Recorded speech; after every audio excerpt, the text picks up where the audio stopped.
रामलीला की सत्य घटना। राम धनुष टूटने की सत्य घटना 2 मिनट की एक कहानी रोंगटे खड़ी कर देगी। अंत तक जरूर पढ़ें। बात 1880 के अक्टूबर-नवंबर की है। बनारस की एक रामलीला मंडली रामलीला खेलने तुलसी गांव आई हुई थी। मंडली में 22-24 कलाकार थे जो गांव के ही एक आदमी के यहाँ रुके थे। वहीं सब कलाकार रिहर्सल करते और खाना बनाते खाते थे। पंडित कृपाराम दुबे उस रामलीला मंडली के निर्देशक थे। वे हारमोनियम पर बैठ के मंच संचालन करते थे और फौजदार शर्मा साज सज्जा और रामलीला से जुड़ी अन्य व्यवस्था देखते थे। एक दिन पूरी मंडली बैठी थी और रिहर्सल चल रहा था। तभी पंडित कृपाराम दुबे ने फौजदार से कहा, इस बार वो शिव धनुष हल्की और नरम लकड़ी की बनवाएं ताकि राम का पात्र निभा रहे 17 साल के युवक को परेशानी न हो। पिछली बार धनुष तोड़ने में समय लग गया था। इस बात पर फौजदार कुपित हो गया क्योंकि लीला की साज सज्जा और अन्य व्यवस्था वही देखता था और पिछला धनुष भी वही बनवाया था। इस बात को लेकर पंडित जी और फौजदार में से कहा सुनी हो गई। फौजदार पंडित जी से काफ़ी नाराज था और पंडित जी से बदला लेने को सोच लिया था। संयोग से अगले दिन सीता स्वयंवर और शिव धनुष भंग का मंचन होना था। फौजदार मंडली जिसके घर रुकी थी उनके घर गया और कहा, रामलीला में लोहे के एक छड़ की ज़रूरत आन पड़ी है, दे दीजिए। गृहस्वामी ने उसे एक बड़ा और मोटा लोहे का छड़ दे दिया। छड़ लेके फौजदार दूसरे गांव के लिए लोहार के पास गया और उसे धनुष का आकार दिलवा लाया। रास्ते में उसने धनुष पर कपड़ा लपेटकर और रंगीन कागज से सजा के गांव के एक आदमी के घर रख आया।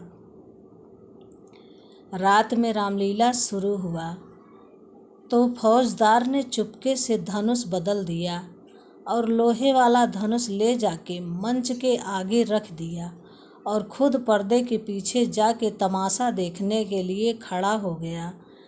रामलीला शुरू हुआ। पंडित जी हारमोनियम पर राम चरणों में भाव विभोर होकर रामचरितमानस के दोहे का पाठ कर रहे थे। हजारों की संख्या में दर्शक शिव धनुष भंग देखने के लिए मूर्तिवत बैठे थे। रामलीला धीरे धीरे आगे बढ़ रही थी। सारे राजाओं के बाद राम जी गुरु के आज्ञा से धनुष भंग को आगे बढ़े। पास जाके उन्होंने जब धनुष को हाथ लगाया तो धनुष उनसे उठी ही नहीं। कलाकार को सत्यता का आभास हो गया।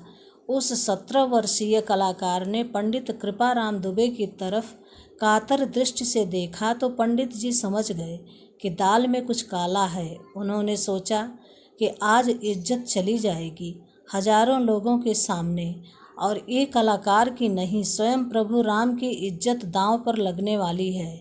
पंडित जी ने कलाकार को आँखों से रुकने और धनुष की प्रदक्षिणा करने का संकेत किया और स्वयं को मर्यादा पुरुषोत्तम के चरणों में समर्पित करते हुए आंखें बंद करके उंगलियां हारमोनियम पर रख दी और राम जी की स्तुति करनी शुरू कर दी। जिन लोगों ने ये लीला अपनी आँखों से देखी थी, बाद में उन्होंने बताया कि इस इशारे के बाद जैसे ही पंडित जी ने आंखें बंद करके हारमोनियम पर हाथ रखा, हारमोनियम से उसी पल दिव्य सुर निकलने लगे। वैसा वादन करते हुए किसी ने पंडित जी को कभी नहीं देखा था। सारे दर्शक मूर्तिवत हो गए। नगाड़े से निकलने वाली परंपरागत आवाज़ भीषण दुंदुभी में बदल गई। पेट्रोमैक्स की धीमी रोशनी बढ़ने लगी और पूरा पंडाल अद्भुत आकाशीय प्रकाश से रह रह के प्रकाशमान हो रहा था। दर्शकों के कुछ समझ में नहीं आ रहा था कि क्या हो रहा है और क्यों हो रहा है। पंडित जी खुद को राम चरणों में आत्मार्पित कर चुके थे और जैसे ही उन्होंने चौपाई कहा, लेत चढ़ावत खैंचत गाढ़े, काहू न लखा देख सब ठाढ़े। तेहि क्षण मध्य राम धनु तोरा, भरे भुवन धुनि घोर कठोरा।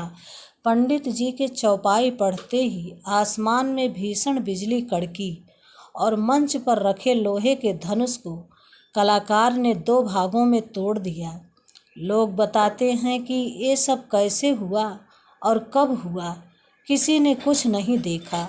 सब एक पल में हो गया। धनुष टूटने के बाद सब स्थिति अगले ही पल सामान्य हो गई।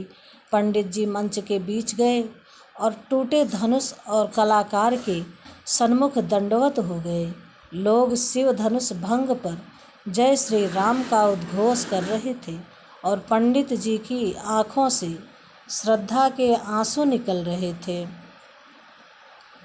राम सबके हैं, एक बार राम का होकर तो देखिए।